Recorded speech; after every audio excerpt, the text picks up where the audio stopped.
Get ready to witness the 10 most brutal deaths in prehistoric history. Let's dive in.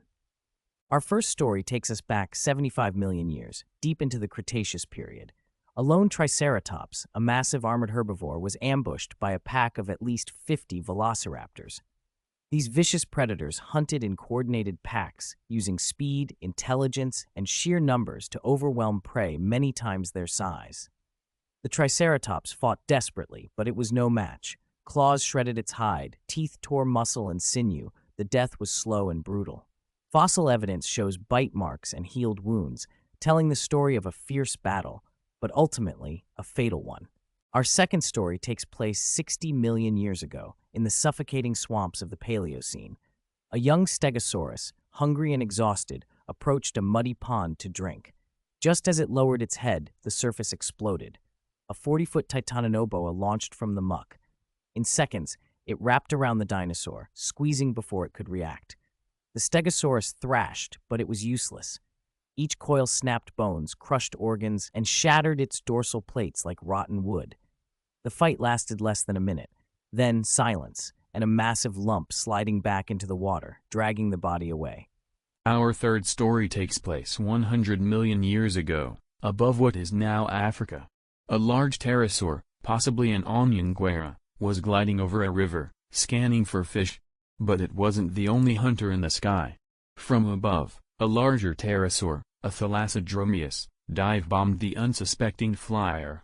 It grabbed the smaller one by the neck with its sharp beak and yanked it downward at high speed. The onionguera's wings snapped from the impact. Both crashed toward the earth, but only one took off again. The predator ripped flesh midair, dropping the mutilated body onto the rocks below. An aerial kill. Fast. Precise.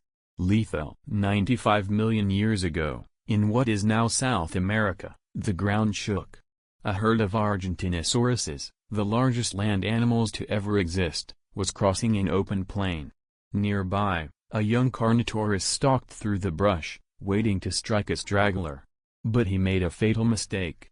One of the giants spotted him and let out a warning roar. In seconds, the entire herd panicked and began to stampede. The Carnotaurus tried to escape but tripped. He was crushed under tree trunk-sized feet. His skull was shattered on the first hit.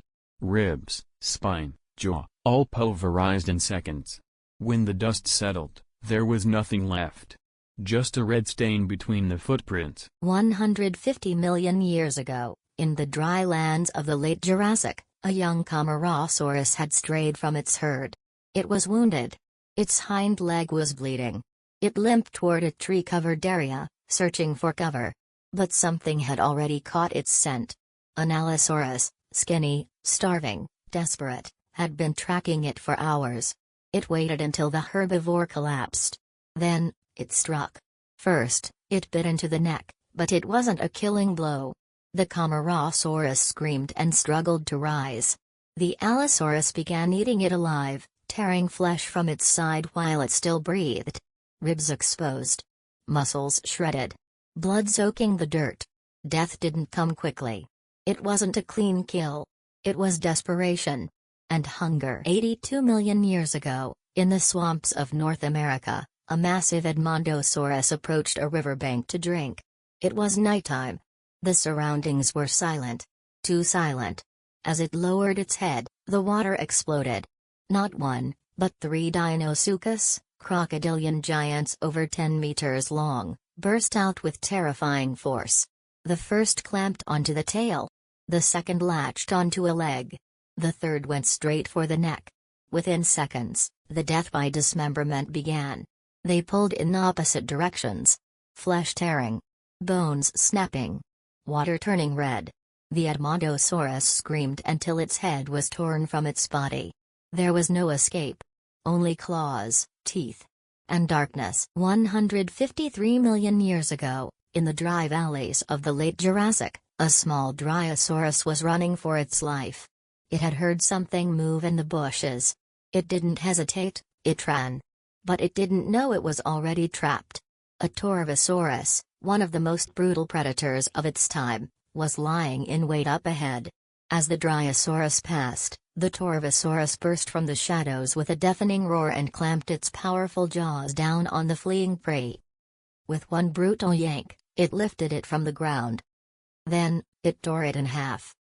The hind legs hit the dirt, still twitching. Intestines hung like ropes. The head remained wide-eyed. A moment frozen between terror and nothing.